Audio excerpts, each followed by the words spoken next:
तो हमने देखा स्टूडेंट्स, ये जो ऑब्जेक्टिव फंक्शन वाली लाइन है एंड ये जो लाइन है, सॉरी ये जो ऑब्जेक्टिव फंक्शन वाली लाइन है एंड ये जो फिजिबल रीजन है। ऑब्जेक्टिव फंक्शन वाली लाइन इस तरफ शेड हो रही है, फिजिबल रीजन ये सारा है। इनमें कॉमन पॉइंट्स हैं ना, ये सारे पॉइंट्स हैं जो वो ऑब्जेक्टिव फंक्शन वाली लाइन एंड ये फिजिबल रीजन में कॉमन है।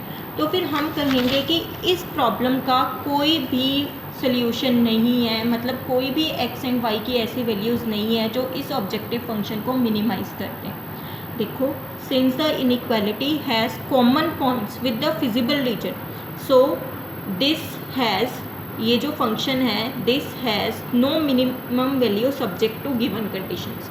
क्योंकि इस ऑब्जेक्टिव फंक्शन वाली लाइन एंड जो हमारे पास ऑलरेडी फिजिबल रीजन था उनमें ये कॉमन पॉइंट्स आ गए थे, तो हम बोलेंगे कि इस फंक्शन की कोई भी मिनिमम वैल्यू नहीं है इन कंडीशंस के अंडर।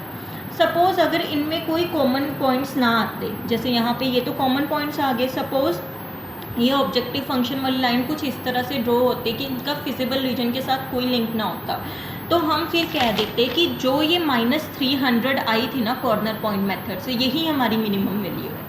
अगर तो कॉमन पॉइंट्स ना आए तो जो कॉर्नर पॉइंट मेथड से वैल्यू हमें मिलती है, मिनिमम मिली है या मैक्सिमम मिली है अकॉर्डिंग टू प्रॉब्लम, तो वही सोल्यूशन है। अगर सपोज़ कॉमन पॉइंट्स आ जाएं objective function line and feasible region के बीच में, तो हम कहेंगे कि इसकी कोई भी मिनिमम या मैक्सिमम वैल्यू नहीं है। अब और ज़्यादा क्लैरिटी के लिए मैं आपको क्वेश्चन नंबर 6 करवा रही हूँ, एक्सरसाइज 12.1 का, जिसकी ये स्टेटमेंट है।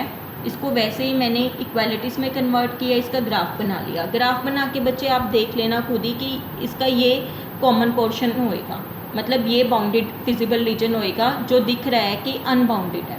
अनबाउंडेड है तो फिर पहले तो हमें वैसे ही करना होता है, कॉर्नर पॉइंट्स निकाल लिए हमने, ये दो कॉर्नर पॉइंट्स आए, इन दोनों कॉर्नर पॉइंट से z की वैल्यू आई 6, क्योंकि मिनिमाइजेशन की प्रॉब्लम थी तो मिनिमम वैल्यू क्या होगी, 6 ही होगी।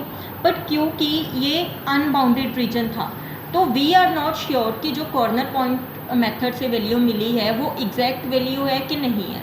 तो हम क्या करेंगे, since the region is unbounded so 6 may और may not be minimum value of z।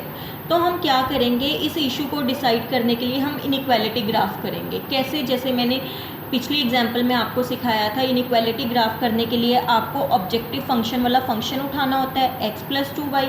यहाँ से जो वैल्यू मिली है 6 मिली है वो राइट साइड पे रखनी होती है। यहाँ पे आपको या तो स्ट्रिक्ट लेस का साइन लगाना होता है या ग्रेटर का। अगर मिनिमाइजेशन की प्रॉब्लम है तो लेस का लगाना होता है, अगर मैक्सिमाइजेशन की है तो ग्रेटर का लगाना होता है। अब हमारी प्रॉब्लम कौन सी है, मिनिमाइजेशन की, तो हमने लेस का साइन लगाया। अगर मैक्सिमाइजेशन की होती हम ग्रेटर का लगाते। फिर मैंने इसको इक्वालिटी में कन्वर्ट करके इसका ऐसे ग्राफ बनाया। जब x 0 है तो y कितना है 3, जब x 6 है तो y कितना है 0। कोइंसिडेंटली ये वाली लाइन, ऑब्जेक्टिव फंक्शन वाली लाइन पहले वाली लाइन से ही कोइंसाइड करगी। मैंने ऊपर से डार्क से डॉट वो वाली लाइन लगाती, डॉटेड लाइन, ताकि क्लियर हो कि यही ऑब्जेक्टिव फंक्शन वाली लाइन है।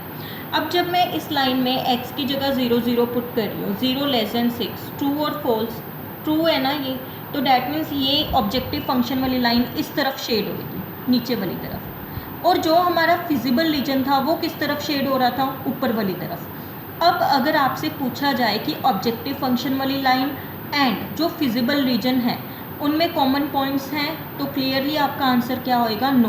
क्यों, क्योंकि ऑब्जेक्टिव फंक्शन वाली लाइन नीचे की तरफ शेड हो रही है एंड हमारा फिजिबल रीजन ऊपर की तरफ है। अगर ऐसा केस हो कि objective function line and feasible region में कॉमन पॉइंट हो ही ना, तो जो यहाँ से वैल्यू मिलती है कॉर्नर पॉइंट मेथड से, वही हमारी मिनिमम या मैक्सिमम जो भी इक्वेशन हो उस हिसाब से वैल्यू हो जाती है। तो हम कहेंगे 6 is minimum value of z। I hope आपको ये टॉपिक समझ आ गया होगा। Thank you.